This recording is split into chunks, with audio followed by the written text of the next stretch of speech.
Welcome back, everybody. This is Nick Knutson, and riding through the High Sierras again, as you can see.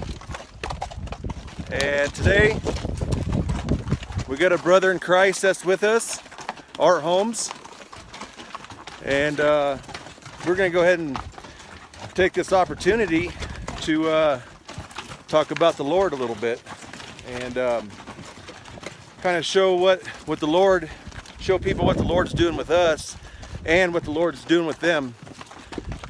And so anyway, we're rolling down the trail, and Art and I were talking, and we're talking about fearing the Lord and having fear and fearing Him. And Art, coming up in when you found out the truth, Art, what did the Lord show you about the truth? That's a daily walk. I can say that I learned a lot by revelation daily.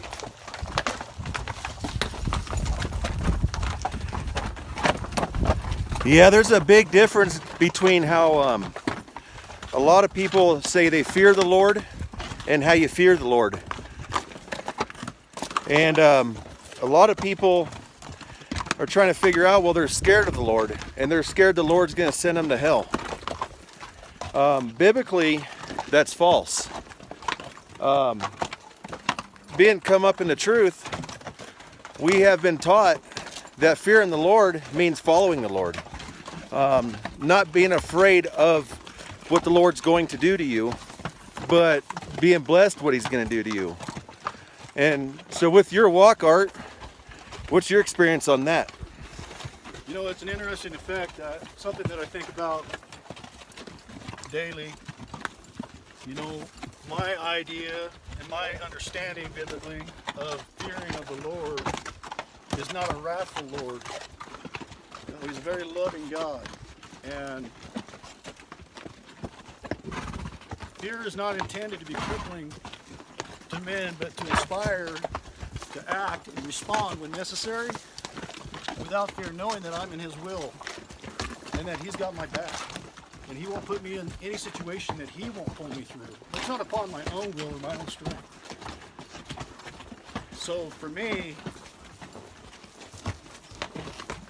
I know that I fear no evil.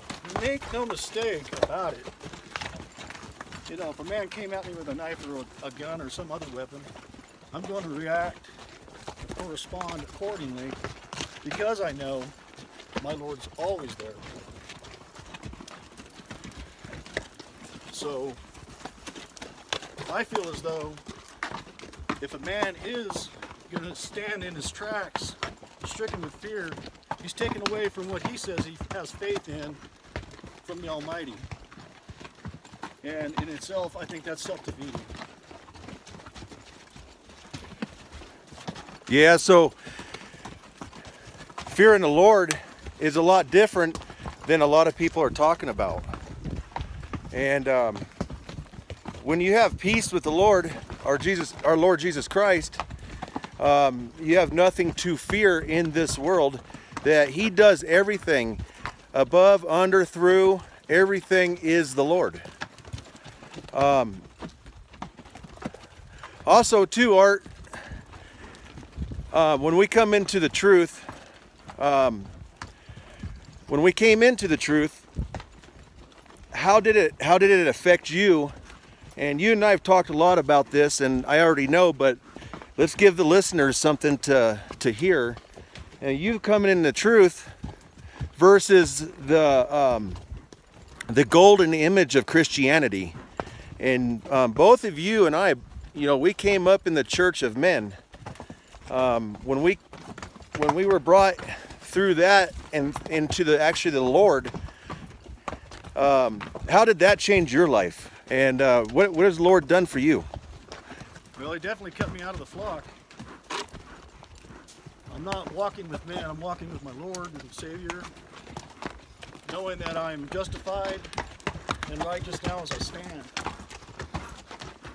And that took away any conscious fear men or the truth, since we know that the religion of all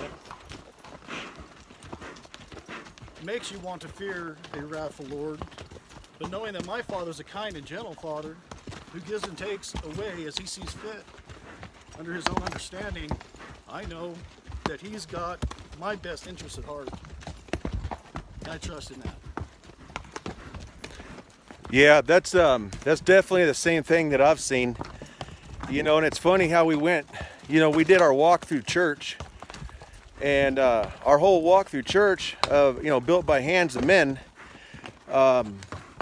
what that was to teach us is that we had to dress accordingly, we had to talk accordingly, we had to be a certain place at a certain time, we had to do what men thought was good, but not knowing that we had to do that God's showing us that he wants to show us and not man.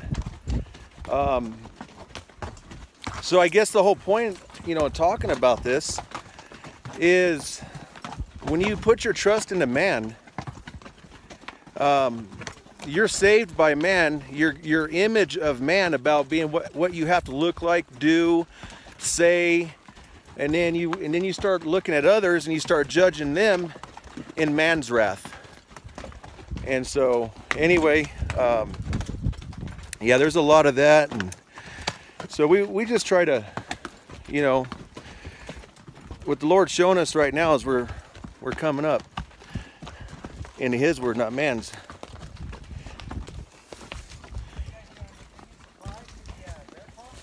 Yeah, we are. We're building a cabin out here, and so that's what the helicopter is all about. Got it. And so, I saw that they had the base. yeah, they've been doing that for the last 2 days. This is all food for the people building it.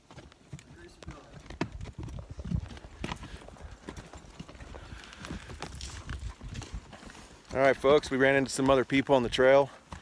We're back here resupplying people that are building a cabin, and we got helicopters flying back and forth, and we're just doing food resupplies for the people that are building a cabin back here. So anyway,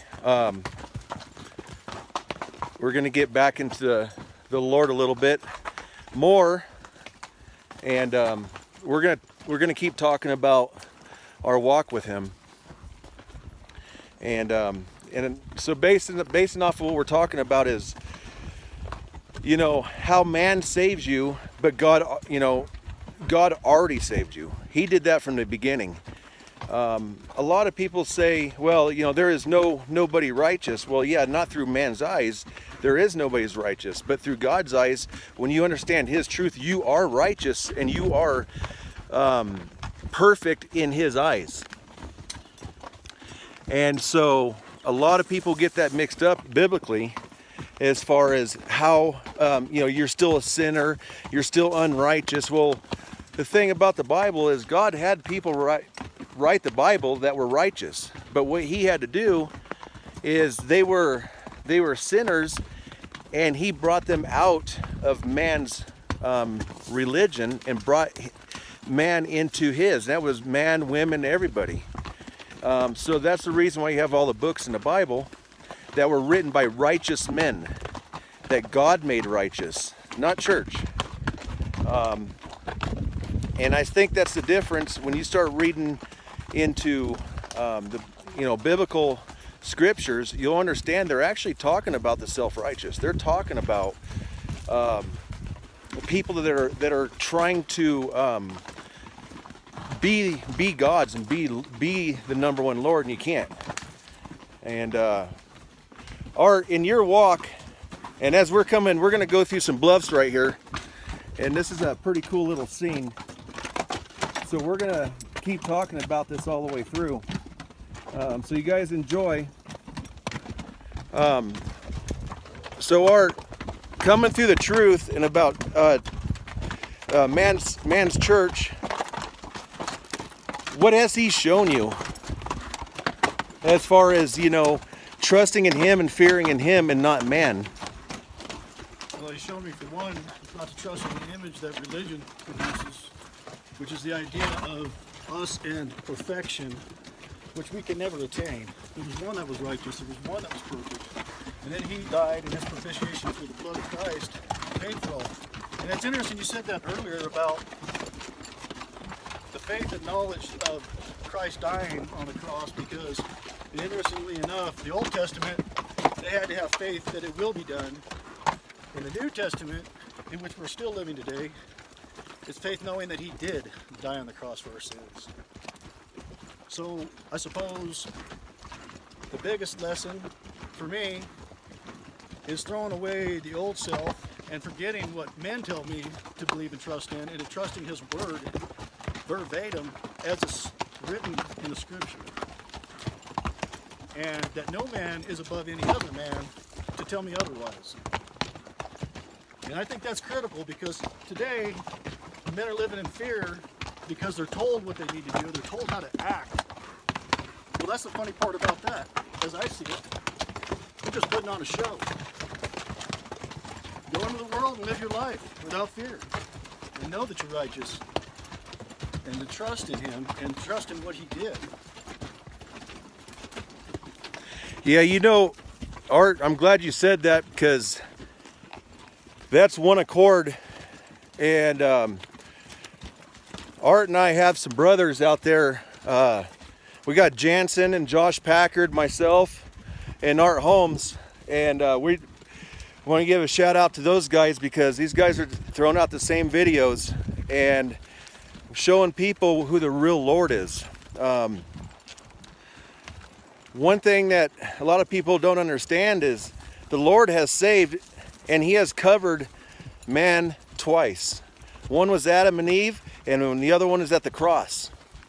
And man's religion right now, they're real fallible with the teaching of we're saved but still sinners. In the Bible, biblically, it says that, but that's showing the hypocrisy of the old Adam still. And a lot of people have not been made into the new Adam. The new Adam is Christ. And so we are made in the image of God. And that is Jesus Christ. So being made new, like Art was saying, throwing away the old man and putting on the new, when you put on the new man, and that's Christ bringing you to it, you can't walk with Christ and still be a sinner. It doesn't work that way. Hot and cold makes warm, and you know in the Bible it talks about being, be careful about being lukewarm. And again, I've said this before, but saying that you're saved but you're still a sinner, that's put you between a rock and a hard spot. And I think that's what Art and I were talking about here. And we go on these trails, and what we do is we're having church right now. You guys are having church with us right now. The truth that we're speaking is from God. If God didn't like anything we're saying, he wouldn't lead us to this truth. And I'm pretty sure he's not going to get mad at us saying that we're not sinners. Yes, we were. Yes, we all fell short, but we fell short to the glory of God, because when we fell short, he rose, and we rose with him, so that was his glory. See, he saved us, man didn't. So there's a lot of people that aren't understanding that. And you have to understand too that Satan is the one that's accusing you and deceiving you that you're supposed to think that you're a sinner and you are still a sinner. Well, that's his biggest lie. And Art, to be on the same page, and I know we talk about this, you got anything to add to that before we shut this down? Absolutely. Yeah, I think the greatest lie ever perpetuated on men was that we could be like God, that we could become God. I got news for anybody that thinks otherwise. There is but one. And he's already finished this. It's already happened. And it's important to remember that faith and work cannot occupy the same real estate in your heart at the same time. You're either on one side of the fence or the other. You don't want to get spit out. And that's the truth right there. And a lot of people don't understand either is you can't, and I've said this in some of my other videos, but you cannot throw yourself in hell and you cannot put yourself in heaven. When you were first born, if you read the Bible and you're a God-fearing man, well, you were put into darkness. Okay? Well, was that your fault? Did you want to be put in darkness? But you were. Well, is it your glory that you went to church and got saved because you accepted Christ? Well, you have to understand something. God accepted you on the cross. God accepted you in the whole beginning between Adam and Eve. He knew you before you got thrown into darkness. That's why he knew you before the foundation of the earth. So people need to understand, and we need to get out of this ideology of we need to get saved. See, when Christ calls you, that means he wants you to come into the light. You don't just wake up one day thinking, oh, I want to be saved today and I'm going to do it. And I'm going to go to church and I'm going to have it done. Get baptized 100 times and eat a bunch of crackers and little juice things. Well, you know what? I'll tell you what. A lot of people are following into a rule. And I'm not saying that's not biblical, but I think what the Bible is pointing out is what man is trying to do, what God already has done. So we're going to wrap this up right now. And thank you everybody for watching. And I hope everybody gets something out of this. And again, I'm glad Art Holmes, my brother, is here.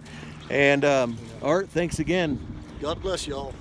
All right, you all have a good day, good night. See ya.